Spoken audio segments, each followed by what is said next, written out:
So let me talk about the origins of shame. Now, believe it or not, Freud explained this in 1917. But he did it very, very quickly. I don't think he even realized what he was talking about. But it took us so many years later to realize what Freud is talking about here. This is the situation. The child is born believing he is loved. He is naturally connected to the parent. He wants to be connected. He needs to be connected. If the parent emotionally disconnects from the child and does something that's hurtful to the child will blame himself for the parent's failure. Now, why would a child blame himself, which is to say, take on the shame for the parent's inadequacies? Because the child cannot tolerate the concept that my parent is flawed, my parent is defective. It is beyond the capability, the emotional and intellectual capability of a child to comprehend that his parent doesn't love him for some reason. So he has to make himself unlovable. By making himself unlovable, he preserves the idealized image of the parent. And that's the origin of shame. Shame is a survival strategy against the deeper sense of loss of what we call abandonment annihilation. Because if the child does not blame himself, and if the child recognizes that his parent is at fault, then he experiences abandonment annihilation. He no longer exists. He has nothing to hold on to. He is completely suspended in the world without contact. Now, Freud said this in 1917, and we have so much more data on the literature of shame, and this goes into attachment, because the opposite of attachment is a shame moment.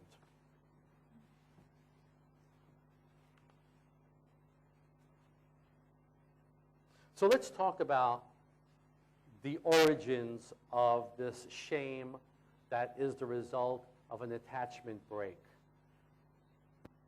Reparative therapy in the beginning would put the focus on the father-son relationship. But we have recently gone back to begin with the mother. The mother relationship sets the foundation for what happens with the father. And this particular piece of understanding comes from the writings of Alan Shore. Alan Shore is a very big name in the United States right now. He integrates psychoanalysis with neurobiology. And when I explained to him my theory, he said, you got to take it back to the mother. And this is what we have. We have videos of a child and a mother. A camera on the mother's face, a camera on the child's face. And we have these experiments. And the experiment is that when the mother gets a signal off camera, she is to stop her engagement and put on a blank expression when she gets the signal. Okay, so she's playing with the baby, and the baby is happy and smiley, and she's happy and smiley, and there's this beautiful interaction, left brain, right brain. His right brain is touching her right brain. They're going back and forth in this beautiful emotional connection. And then she gets the signal to stop. And then suddenly she just stops. And the baby keeps going. And then he realizes that the mother has just shut down. So he amps it up. The baby becomes more animated to re-engage the mother, to reconnect with the mother. But if the mother, see, everybody knows this intuitively. I notice that the women especially are getting this intuitively. So the baby is getting hyper to re-engage the mother, but if the mother keeps that straight face, that animation goes into panic, and the child actually panics and gets distressed because he is experiencing in that moment abandonment annihilation. His only contact with the world is with the mother, and now she just abandoned. She's no longer there. And he's feeling a loss, and he is panicking. Now, if the mother continues, and I can't imagine what kind of mother would continue in this kind of experiment, but if the mother continues holding the blank face, the child will eventually give up and become disconnected and depressed. The baby just shuts down. Now, if the mother re-engages soon after, the baby will pick up again. But if the mother leaves the baby in that position, the baby will be depressed. And that is called a state of dissociation. It's a very important concept because many of our men who deal with homosexuality are in a state of dissociation. They're disconnected. They use sex to wake up. Otherwise, they're dead to themselves. Because the consequence of shame is what we call the gray zone. The gray zone is shut down, dead, helpless, hopeless, depressed, disconnected. That's the self state, that gray zone self state, which comes out of the shame moment, which sets them up to homosexual enactment. Okay. Now that's one scenario between mother and baby. Now I'll give you the other scenario. The other scenario is the intrusive mother, the mother who is narcissistically invested in using the baby for her own emotional needs. So the mother wants to get herself charged up, and she plays with the baby excessively. And this baby would really rather just kind of relax and take it easy, but the mother is re-engaging, and she gets closer into his face, and we'll see that the infant uses the defense of what they call gaze averting. The baby will turn its face away from the mother to get her out of here. A lot of men who are dealing with homosexuality can relate to this. The intrusive feminine. And if the mother continues to intrude, then the baby shuts down. So in both scenarios, the detached mother and the over-involved mother, you get the defense of dissociation, shutting down. Now this is even before we get to the father. We're still talking just about the mother. I got 4 more minutes to do this. Okay. Now it's 3 minutes because now I forgot what I was talking about.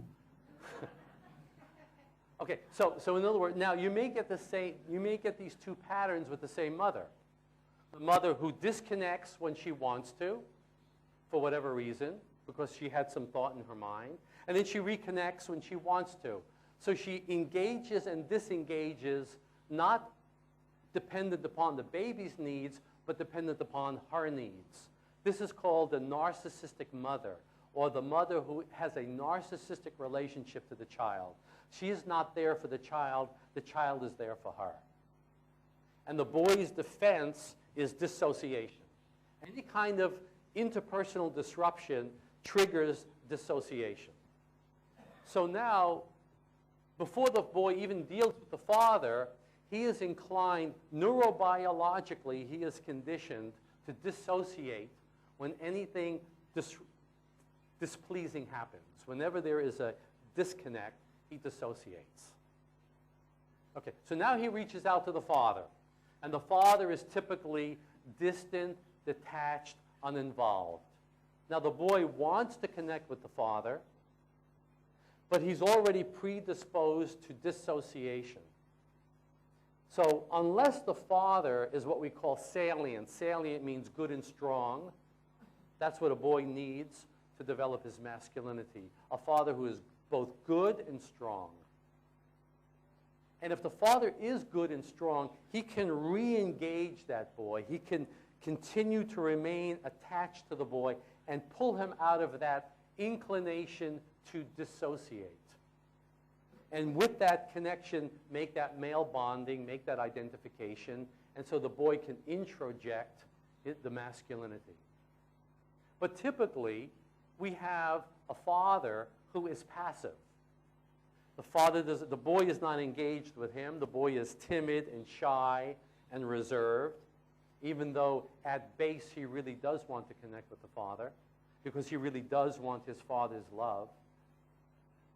He certainly doesn't want his mother's love because she's driving him crazy already.